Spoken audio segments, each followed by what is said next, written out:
There is a concrete arch dam in the north of Italy that has never failed. It stands today, nearly 60 years after it was built, completely unbroken. Its structural geometry is so clean and so precise, even today, engineers from around the world travel to go and see it. By every physical test you can put a dam through, it passed. And on the night it was supposed to prove itself, it did exactly what it was designed to do. It held. And yet, in the valley directly below it, in the time it takes to finish this sentence, nearly 2,000 people died in the dark. I'm Sean. I'm a hydropower engineer, and when a catastrophe like this happens, our first instinct is to dig into the design itself. What failed, what cracked, what was undersized. But with Vajont, you could look as long as you want. The concrete is fine. The structure was never the problem. And that is what makes this one of the most important stories of my entire profession, and one of the most damning. This is a story of how a perfect dam wiped out an entire valley of people.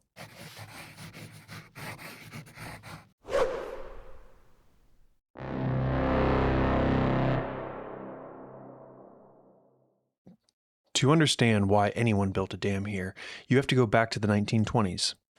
Northern Italy is industrializing fast. The cities want electricity, and the Alps are full of hydroelectric energy potential, which is to say, full of money, if you could harness it. One company intends to catch all of it. SADE, S-A-D-E, the Adriatic Electricity Company. This is the power monopoly of the Northeast. It doesn't just generate electricity, it controls it, and SADE has political roots that go straight to the top of fascist Italy. Its leading figure, Giuseppe Volpi, had been Mussolini's finance minister. I want you to hold on to that, because it matters here. This is not a public works agency weighing the public good. This is a private monopoly with friends in the government that profits more the more water it controls. Every incentive in the room points in the same direction. Bigger, taller, fuller. The man who would design the dam is Augusto Semenza, one of the most respected hydraulic engineers in Europe. He first walks this valley in the late 1920s with a geologist named Giorgio Dalpiaz. They are looking at a gorge so deep and so narrow it looks unreal, a slot cut into the limestone with near vertical walls hundreds of meters tall. For an arch dam, it's a dream. An arch dam works by carrying the water's force sideways into the rock walls or abutments, like a stone bridge turned on its side. The narrower and stronger the canyon, the better the arch works. Semenza looks at this gorge and sees the tallest dam in the world. The plan grows. By 1940, it has a name, Grand Vajont, the Great Vajont, a single reservoir feeding a network of tunnels and pipelines pulling water from 3 river valleys at once. Then the war stops everything. And here is the first crack in the story, long before any crack in the ground. In 1943, with Italy in chaos and Mussolini falling, a commission in Rome approves the project. The approval is later described as having been granted without the legal quorum present, most of the members simply absent because of the war. Nobody goes back and challenges it. The paperwork stands. The dam is, on paper, allowed. In my world, the approval process is the safety system before the safety system. It's the part where someone independent is supposed to ask the important questions before a single shovel hits the ground. Vajont's was a formality, signed during wartime in a room that was half empty. The project was born missing the exact check that could have saved it. After the war, SADE pushes back hard. It needs the land in the valley, and the people of Erto and Casso don't want to sell. These are poor, stubborn mountain communities, and they understand their own ground better than any company report. SADE buys the land anyway, cheaply, and with the backing of the government and the police when the locals resist. And it's here we meet the person I most want you to remember. Her name is Tina Merlin.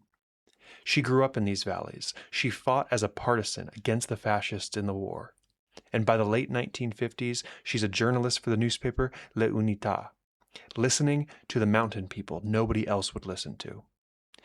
In May of 1959, Merlin writes that the people of Erto are afraid. afraid that the mountain above the reservoir is not stable, afraid of what the dam might do. For that article, SAID has her charged. The accusation is spreading false and tendentious news liable to disturb public order. Think about that. A reporter writes what the locals are afraid of, and the power company doesn't address the fear, it prosecutes the messenger. That's not the behavior of an organization that believes its own safety case. That's the behavior of an organization protecting a schedule. Merlin goes to trial in Milan, and in November 1960, she is acquitted fully. The court finds she committed no crime, because by then the mountain had already started to move, and the danger she described was real. She was right. She was right in print and in a courtroom 3 years before the wave. And it changed nothing. Now let's talk about the mountain, because the mountain is the real antagonist of this story, and it had been telling the truth the whole time. It's called Monte Toc. In the local dialect, the root means rotten, the rotten mountain. That's not poetry. The people who named it had watched that slope for generations. Geologically, here is the trap. The rock is limestone, strong on its own, but running through it are thin layers of clay. And the whole rock package is tilted. The beds dip down toward the valley floor, like a stack of tilted books. Saturate those clay layers with water, and they turn slick. You've built a ramp, greased it, and balanced a mountainside on top. This is the part a lot of retellings skip, so I'll be plain about it. Dam engineers, including myself, spend a lot of time on the dam structure itself. The reservoir rim, the slopes around the lake itself, used to be an afterthought. Vajont is the reason why they're not anymore. The hazard here was never going to come through the concrete. It was going to come down the sides of the valley and over the top. And someone did see it. In 1959 and 1960, a young geologist maps this slope in detail. His name is Edoardo Semenza, and yes, he is Carlo Semenza's son, the designer's own son. Working with a colleague, Franco Giudici, he finds something enormous and terrifying. The slope is not solid mountain at all. It is the frozen body of an ancient landslide, a prehistoric mass that had already failed once, long ago, and could fail again. Semenza and Giudici conclude a slide of around 200 million cubic meters is possible. 200 million. Their detailed report, by multiple accounts, never reaches the authorities who could have stopped the filling. Here's where I need to correct a version of the story you'll hear a lot, including in the 2001 film, Vajont. It's usually told as two geologists in a room. One shouts, "Drain the lake." The older, more senior geologist says, "Keep filling." And the senior man wins and the whole project is doomed. It's a clean, dramatic scene, but it's not really what the records show. What the record shows is messier and, honestly, worse. The detailed geology, Edoardo Semenza, Giudici, and the rock mechanics pioneer Leopold Müller pointed at a deep, ancient, dangerous slide. The senior establishment assessment, led by the aging Giorgio Dal Piaz, was thinner, leaned on experience rather than fresh survey work, and was reassuring to the company that was paying for it. On top of that, the slide model that got formally adopted was a more superficial one, proposed by a seismologist named Calois, who himself revised his opinion later. So it wasn't one wise man overruled by one stubborn man. It was the careful work being overruled by the comfortable work, and by a company timetable. The danger was identified by the people doing the real geology, and it was discounted by seniority, by a flawed model, and by a deadline. That's not a movie, that's an organization. And organizations are where these disasters typically live. And they had warnings written in other people's dams. In 1959, at the nearby Pontassai Reservoir, a slide sent a wave over the dam and killed the man on duty. The same year in France, the Malpasset Dam collapsed and killed hundreds. The engineers at Vajont knew about both. They were corresponding about Malpasset. The profession was being shown in real time what water and bad ground could do. But they kept building. By 1960, the dam is essentially complete, and SAID begins filling the reservoir, and almost immediately, the mountain answers.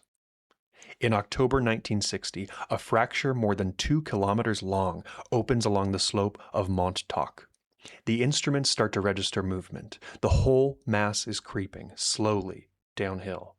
Then, on the 4th of November 1960, a chunk of the slope, several 100,000 cubic meters of it, breaks off and drops into the lake, throwing up a wave.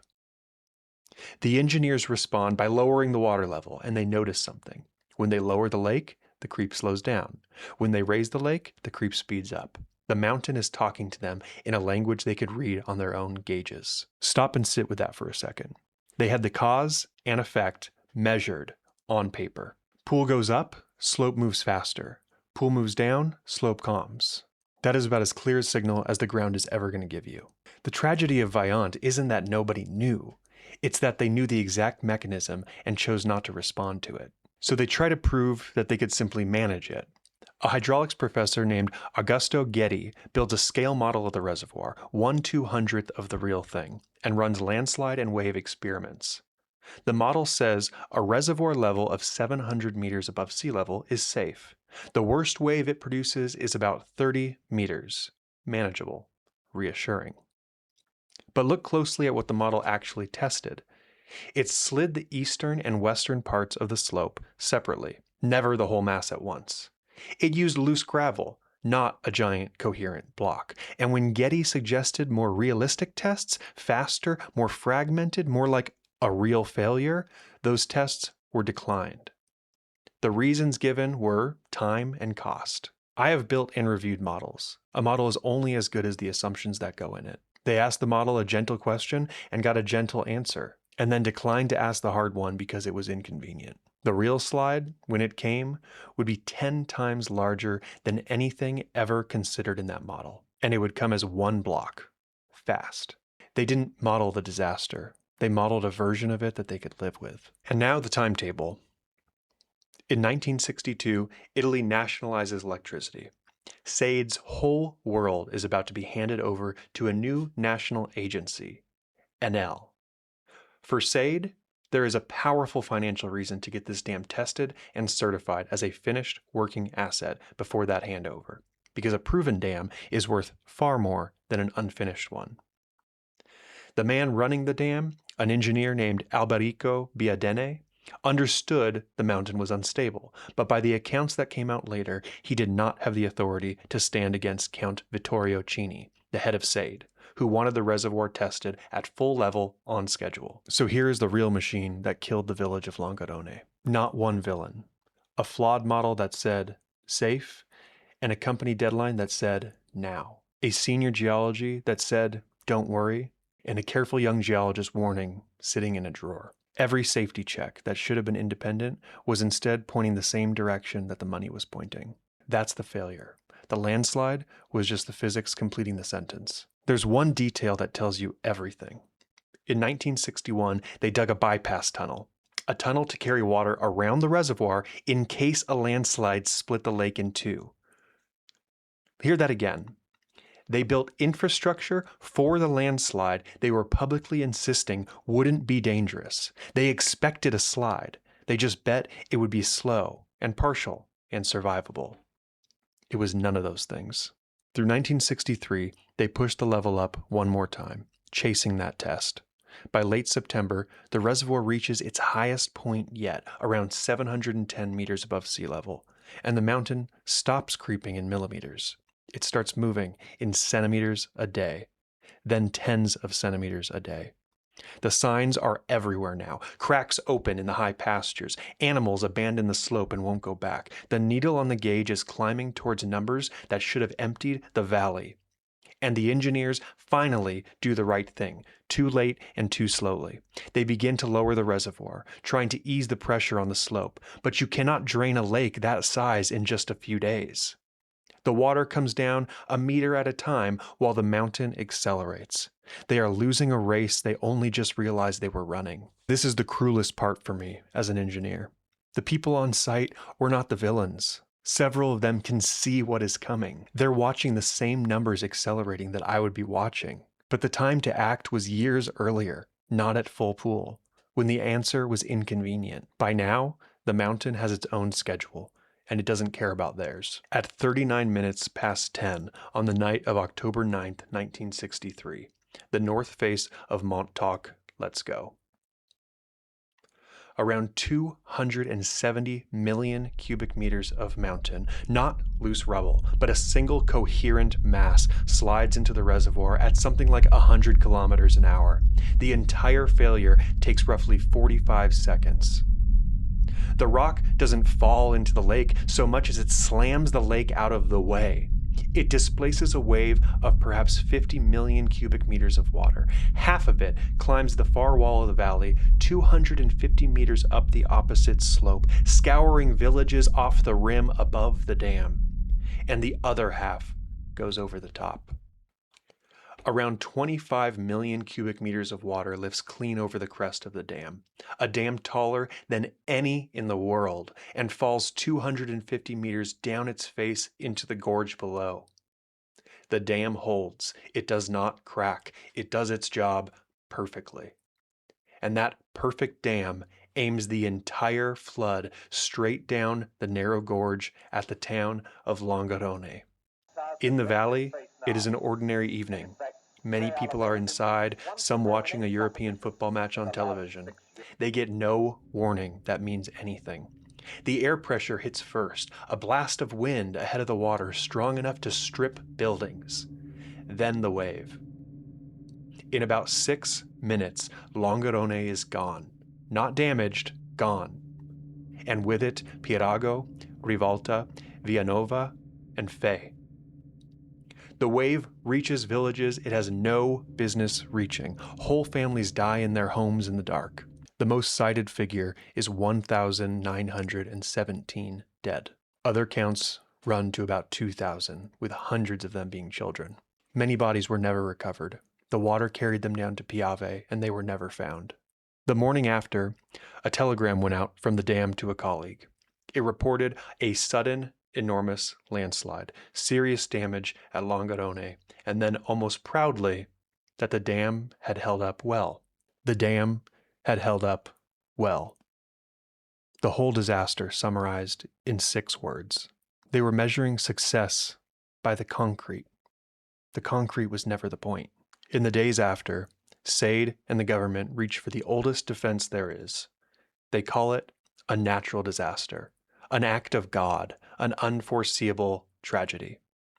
But it had been foreseen by Müller, by Edoardo Semenza, by the people of Erto, by Tina Merlin in print in a courtroom years earlier.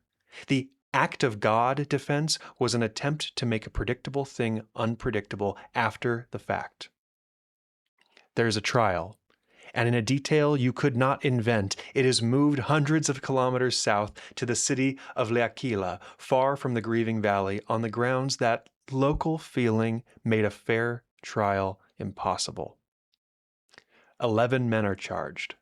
Before it's over, 2 have died, and one of the engineers, Mario Pancini, the man who had designed that bypass tunnel, takes his own life.